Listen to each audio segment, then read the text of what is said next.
which is a fantastic work. I've never seen it before till I came in the other day.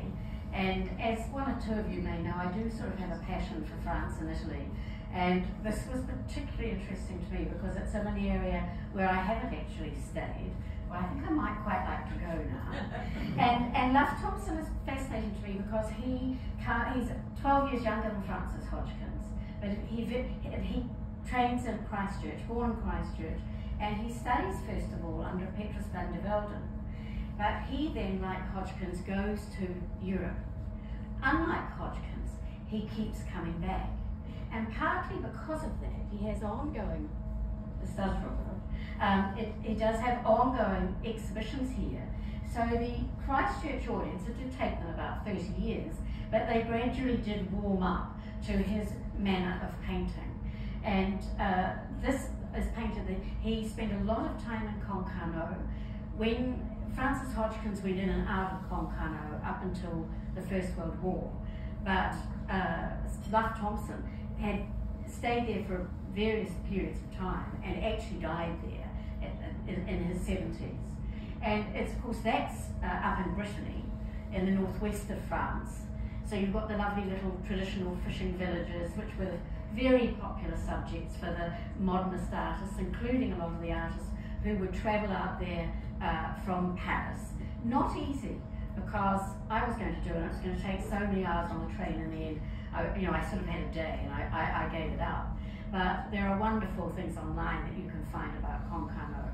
And it was this use of looking at everyday scenes, looking at the beautiful light that you get in France, that really influenced the whole development of Impressionism. And Lough Thompson really remained an Impressionist painter throughout his career, where of course Hodgkins moved through many more experimental phases. But this is a very particular place, and I discovered he's actually done about 15 paintings of the location, but because it is his house, you don't ever see the house.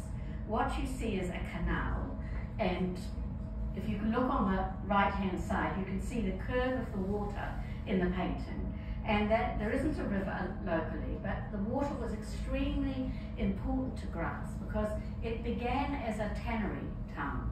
And in the 16th century, they came up with the idea of making perfumed gloves for the aristocracy in Paris.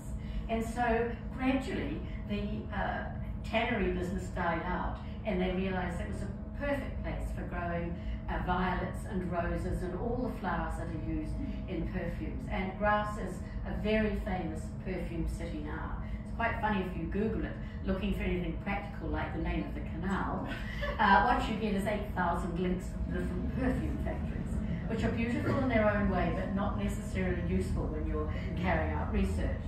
But if you look at the screen, you'll see that on the right, I've got a couple of photographs of other lavoirs, because many of you, I'm sure, will have seen these throughout France. These are communal washing areas, where the women come with their washing, they all stand around the edges, they wear away their clothes on stones, the flat stones at the sides, but they're using the communal water, and it's a wonderful place because it's where women, women like to chat, and it's where they solve all the problems of the village when the men are out of the way.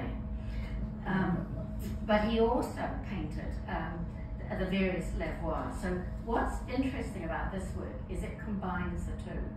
You have Canal de la Soigne, which is the canal, the water on the right, but you've got the actual lavoir, which is sourced differently. Lavoirs normally have a pipe coming out of the wall that feeds the water into the great big trough, and then it overflows. And many of them have actual tiled coverings, because as we know, it isn't always sunny in France. We like to think it is, but often it's not, and the washing has to be done. But what's particularly beautiful about this work, I think, is this focus too on his daughters.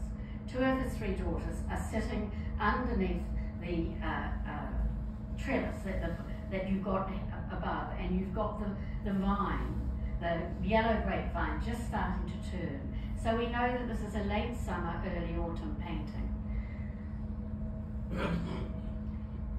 here, what I put up on the screen is a couple of other paintings of the canal and the bridge, because he actually calls it in one painting our bridge, our canal. It's that marking of place. He doesn't name his daughters in the paintings, apart from this one where he refers to Mary, and I have tried very hard to find his daughter's name and have failed. So as I think what's particularly sophisticated about this is the change of angle in the work that's for sale. Because artists, as you know, they fall in love with a theme, but you never want to paint two paintings that are the same. So the artist moves, the objects stay the same, but he or she captures them from different perspectives. And this is the other work, Therese and her grapevines. And I think that's very pertinent, because Therese is obviously their maid.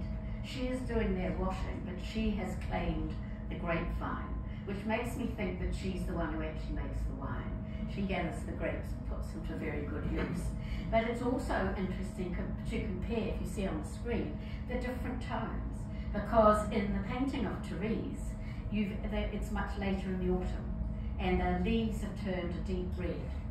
These particular works, I think, really show Lough Thompson at his best as a colourist.